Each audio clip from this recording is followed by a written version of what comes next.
Hello, everyone. Welcome to day 2 of the Sugar Detox Challenge. Thank you so much for joining me.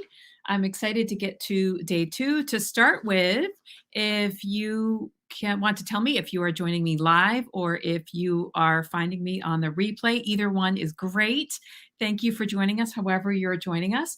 And if you're watching on YouTube or a business page, you can join us at the group by going to Facebook and searching for Conquer Your Sugar Cravings and find the group there.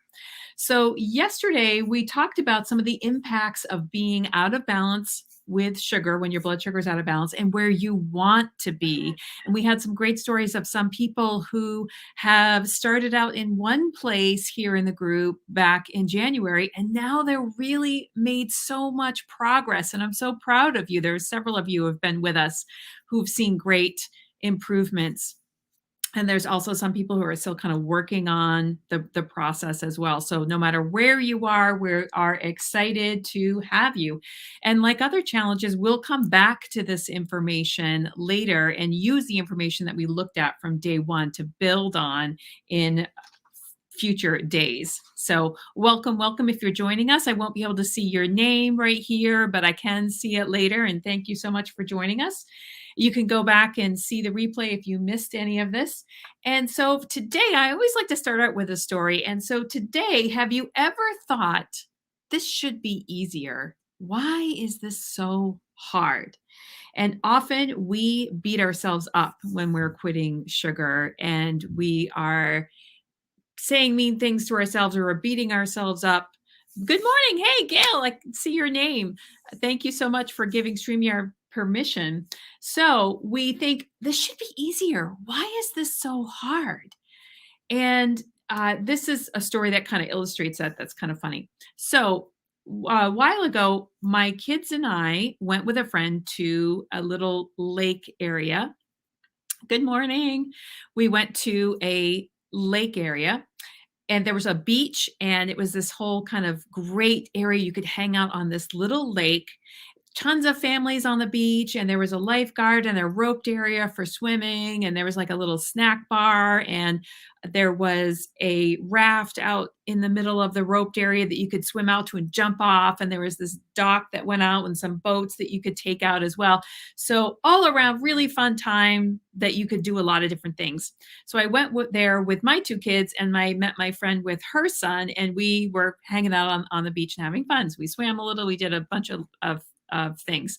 But we wanted to take a boat out. It looked fun to take the boat out. So we got the boat and we loaded everybody into the boat. And I didn't really know a lot about boats at that time. So we're all in the boat and I shove off from the boat and I'm like trying to row the boat. We had seen other people rowing the boats around this little lake before and it looked like so effortless and fun for them. And so we wanted to get out there and do it too. So I'm rowing and it is hard. I am like rowing and it is like, man, this is just so hard. It seemed like this should be a lot easier. Why is this so hard? And I figured, well, we've got myself and another adult and 3 kids in the boat. So maybe that's why it's so hard. And we're rowing and we're rowing. And then I look over and on the shore, there's all of these people standing on the shore and they're like waving at us. They're trying to get our attention. Like they're clearly trying to get our attention standing on the shore. And I'm like, oh no, is there someone drowning out here? Like what's going on? Why are they trying to get my attention?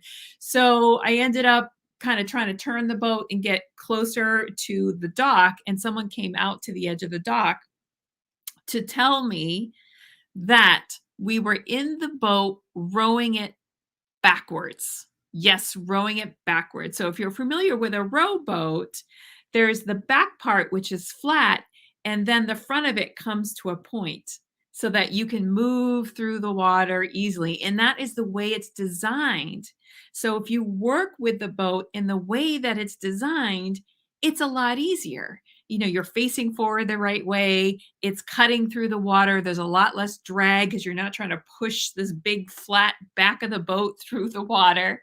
So I can't imagine like what was happening on the beach. Probably one person saw me rowing the boat and was like, she's rowing the boat backwards. Everybody else was like, probably stood up to like watch me try to push this boat backwards through the water. You did that too, Gail. So then I turned it around, and it was a lot easier when you row it the right way. So when you know the right way that this thing is designed, it does certainly get a lot easier, which was really funny. So and later I found this was kind of similar with quitting sugar. So many times I had just tried to quit sugar just using willpower. It was just like, okay, I'm just going to stop today. I'm just not going to have any more today. I'm just not going to do it. Or, without having a plan, without knowing how things worked, without knowing really what I was doing.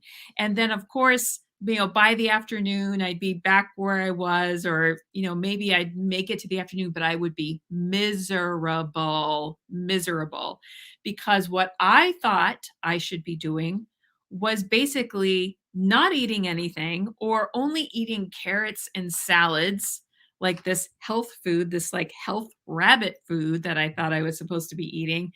And either I would just get right back on where I was by that afternoon, or I would make it to the end of the day and it was horrible. I felt miserable because I was not feeding my body and I did not understand how my body worked and how to do this properly.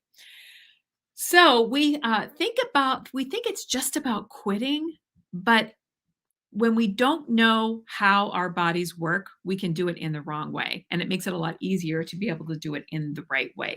So here is how our bodies actually work. So we eat food, the blood sugar goes up, the insulin comes in to bring that down, and the blood sugar drops. And then, eventually we get hungry again, and then we eat, and we're kind of going on this up and down.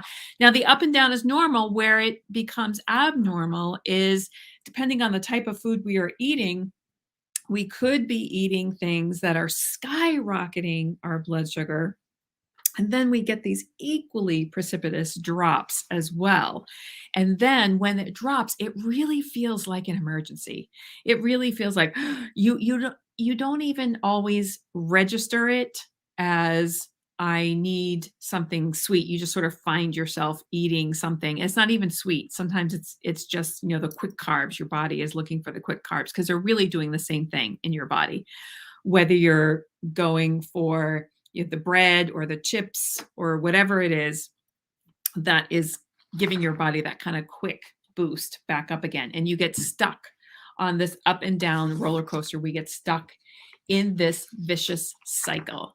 And then the same is true with our brain chemistry. A similar type of dance happens with our brain chemistry. So when we eat sugar, that actually, or processed carbs, that actually can create serotonin, dopamine, endorphins, all the feel-good neurotransmitters in our brain, and it feels good. We get a lift from it. So if you've ever kind of had that and had that, kind of that good feeling after it, or maybe you get some bad news, or you're worried about something, or you're feeling emotional, it's easy to kind of go for those things. And you do actually get a little lift from that, right?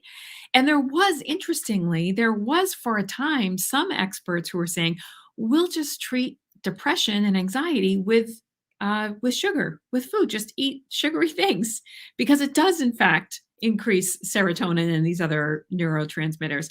However, we know that the cost down the line is great. This reminds me of one of my grandmothers, my father's mother. She had two little kids at home and I don't know exactly what ailment she went to the doctor for, whether it was just sort of like, general housewife's malaise or whatever from, the 1950s. But her doctor was like, "Oh, you need a hobby. You should take up smoking." That was he told her that should be her hobby, was smoking.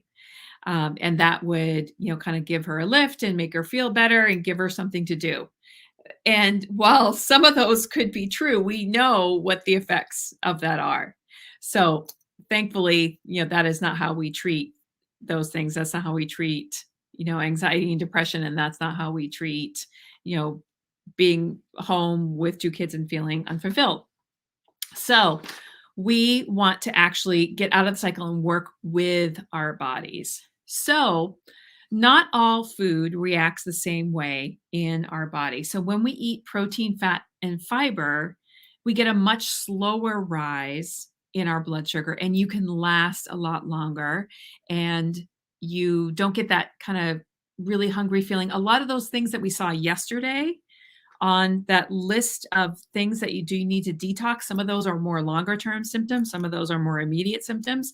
Those kind of go away once you know how to eat. And if you're eating things that aren't impacting your blood sugar right away, you can last a lot longer. Your drop is not as steep. You're not as hungry.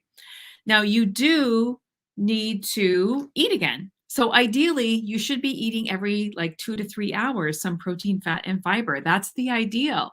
Then basically, you're going like this with the curves instead of like this. And you have a lot smoother. And then the other thing that happens is that the cravings start to disappear. Now, there's a lot more behind this that I will, you know, be talking about in future courses and other things that are coming. But one easy way to do this is to just make sure that you're getting some protein all throughout the day and healthy fiber. So, carbs in the form of healthy fiber, because that's going to feed the good bugs in your body. So, let's just take one example. Let's look at what you're having for breakfast. So, your morning bagel, maybe you have some butter and a little peanut butter. So, there's really not much protein. There's a tiny bit of protein in the peanut butter, but really you're getting a ton of that impact that's driving your blood sugar up. And then maybe you're having, a coffee or some kind of sugary drink with that. You're really skyrocketing. And so your energy might be great at the beginning, but then you will crash and you'll start to feel really hungry.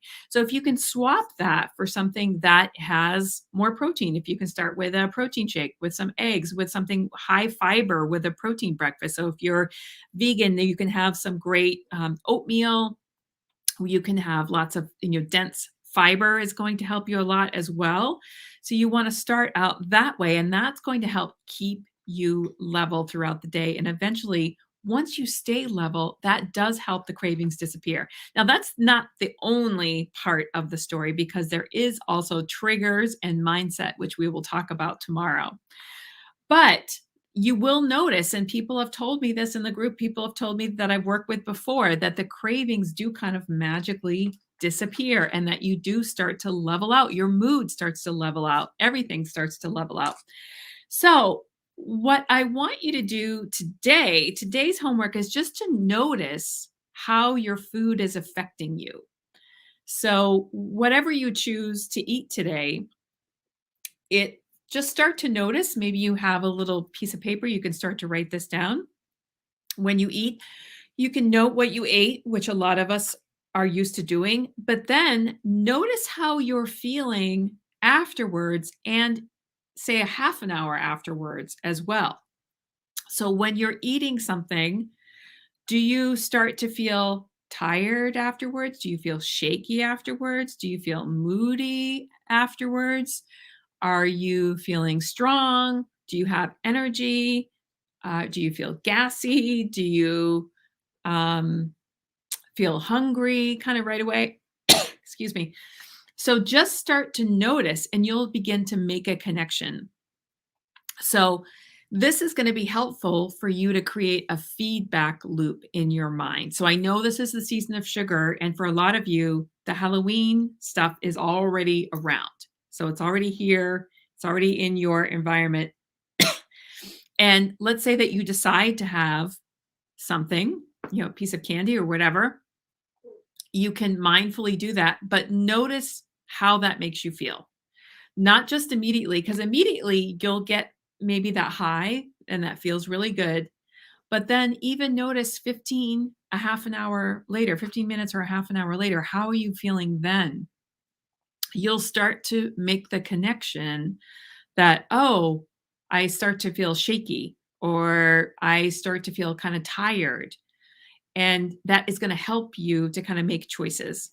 Yeah, I know. So a lot of times it's great if you can choose something different for Halloween. So that's the goal for today, is just to kind of notice how the food is impacting you through the day. And because that's going to help you kind of see and make mindful choices about things as you're going through the day. And then also sometimes you can also make a decision about something if you can slow your mind down enough to say, I can have this, but I know I'm going to get the things that were on the list from day one. And do I want that? Does this really make me feel so good that it's worth those other things? So that's really today of getting out of the sugar cravings is having protein, healthy fat, and carbs. I like to call it just fiber, carbs in the form of healthy fiber every 3 hours, every 2 to 3 hours. So sometimes it's useful to even time yourself or set a timer about how frequently you're hungry. Notice when you're eating today, what you ate, and how you're feeling. Are you feeling really hungry, like even just an hour later? That'll kind of give you some clues as well. So today is just noticing. And if you want, you can start, adding in the protein more. You can even help yourself out by eating the protein first. We know that when you eat the protein first, that's going to steady things out versus, and then have the carbs, even if they're high fiber carbs, but then have the carbs. But you want to start with the protein first, because we know when you start with the carbs first, those are going to start hitting your bloodstream much faster. So it can make sense to even switch up the order that you're having it in. So just start to notice, start to look for the protein. If you need help on what is the protein, what has protein in it, because sometimes people don't know. We did a protein challenge earlier this year that was super popular. I definitely will do that again sometime in the new year. But just start to notice. And I'd love to see, as you're going through the day, what kinds of things that you notice with that. Okay, so I'm looking forward to seeing how your food is affecting you. And you can check that in from now until tomorrow's post. And, to earn the drawing giveaway at the end, just stay connected and stay involved with these challenge posts. All right, I will talk to you later. Thank you for joining me.